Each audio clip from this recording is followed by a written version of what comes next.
So I had this interesting conversation with a colleague of mine, and we were talking about how the real estate market has been affected by the native indigenous land claim that's been happening across Western Canada and across with some other provinces too. How's that affecting the business, and how's that really have a direct impact on what's happening with our clients or not? And yes, starkly, maybe this is one-off, but I really highly doubt it because it's affecting everybody in the business, in the residential real estate market. One property, for example, in the disputed region in Richmond, one property came back at 40% less, 40% less than the purchase price. Oh my lord, I don't know what the heck's gonna happen. See, the sellers can't sell because if they have an existing debt, they can't get out. And if they want to sell, they're not gonna drop the price that much, because during the due diligence period, they have to do an appraisal report for qualifying on the mortgage and all that stuff, right? What comes back is it's directly impacted because the land value is based on whatever the appreciating market value of the property is. Now, it's sad to see, but I can see why that's affected on the residential side. But thank God on the commercial side, for one, it's not being targeted as of yet by the indigenous people, but I'm sure sooner or later that can of worm might open up too. But we're on a different type of assessment when it comes to valuation of properties, of the business itself, the commercial real estate property. Ours is based on income that it produces, not on what the value is on the underlying asset itself, right?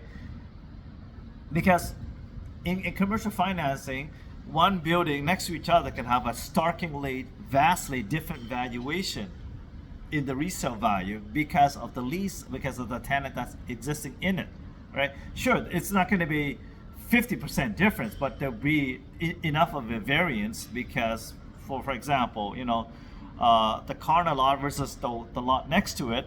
The corner lot, if it's the drive-through, the ease of access of drive-through is also appreciated in value because of having that ability to create income, not just because there's a tenant in there, right?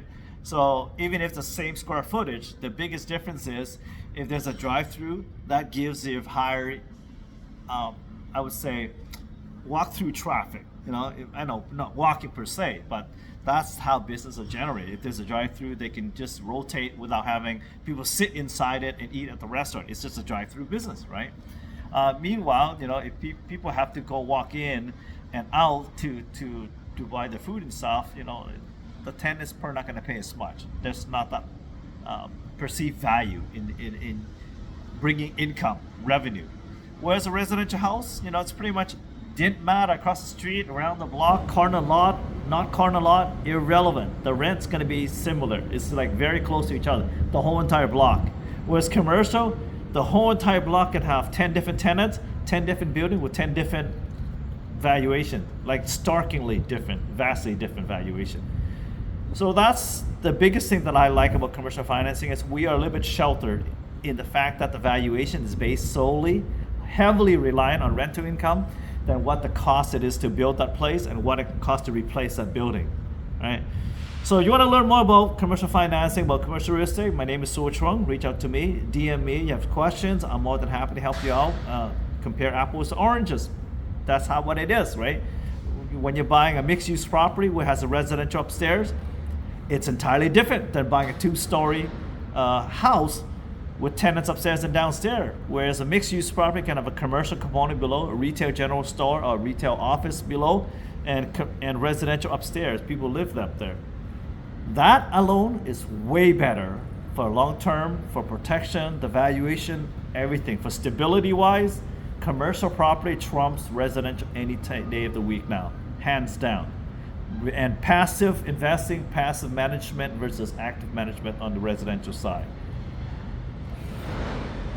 Hope you learned something new today, and if you like it, click like on if this is on the YouTube, follow me, and I'll update you on other future videos so that you can also learn and level up from whatever you're doing investing in real estate. Take care. See you at the top.